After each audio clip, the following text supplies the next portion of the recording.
4 দশকেরও বেশি সময় ধরে বাংলাদেশকে তার নিজের বাড়ি বানিয়ে নিয়েছেন এক কোরিয়ান উদ্যোক্তা, যার হাত ধরে দেশের পোশাক শিল্প পেয়েছে নতুন দিশা, সৃষ্টি হয়েছে লাখো মানুষের কর্মসংস্থান, গড়ে উঠেছে এক শিল্প সমাজ।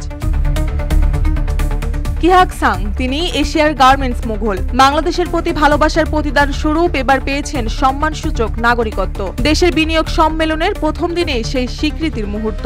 অন্তর্বর্তী সরকারের প্রধান উপদেষ্টা অধ্যাপক মোহাম্মদ ইউনুস নিজ হাতে সম্মানসূচক নাগরিকত্ব তুলে দেন কিহাক সাং এর হাতে।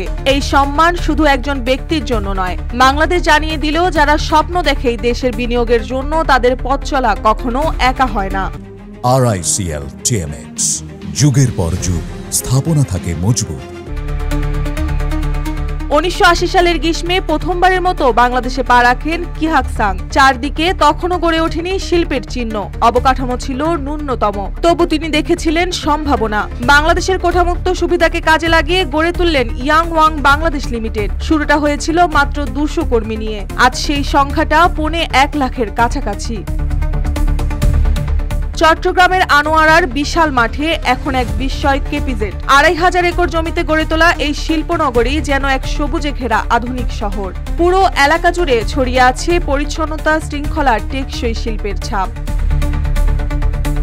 কিহাক সাংই প্রথম বাংলাদেশে সিনথেটিক ফেব্রিক্স দিয়ে জ্যাকেট তৈরির কাজ শুরু করেন। তার উদ্ভাবন এখন দেশের রপ্তানি পণ্যের তালিকার শীর্ষে। বাংলাদেশি উদ্যোক্তারা জানান তার কারখানায় প্রশিক্ষিত জনবল নিয়েই অন্যান্য কোম্পানিগুলো জ্যাকেট উৎপাদনে নামে, আর ধীরে ধীরে তৈরি হয় বৈশ্বিক বাজারের শক্ত অবস্থান।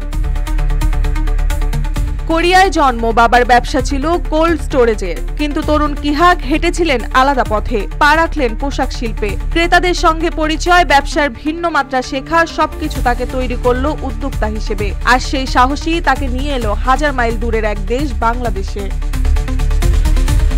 এবার শুধু নিজেই আসেননি, সঙ্গে এনেছেন কোরিয়ার সম্ভাবনাময় বিনিয়োগকারীদের একটি দল। কেপিজেটের সমস্যা সমাধান হওয়ার পর নতুন করে শুরু হচ্ছে বড় বিনিয়োগের পরিকল্পনা। বিডা এখন কিহাক সাংকে দেখছে বাংলাদেশের বিনিয়োগ অ্যাম্বাসিডর হিসেবে। সমুদ্র পাড়ের নিঃশব্দ এই শিল্পনগরী, লাখো মানুষের মুখের হাসি, আর পিছনে দাঁড়িয়ে থাকা এক দূরদেশী বিনিয়োগকারী। কিহাক সাং এর 4 দশকের অবদান, ভালোবাসা আর নিষ্ঠার বিনিময়ে তিনি হয়ে উঠেছেন বাংলাদেশের এক আপন মানুষ। মার্জিয়া মৌ, রূপালী বাংলাদেশ।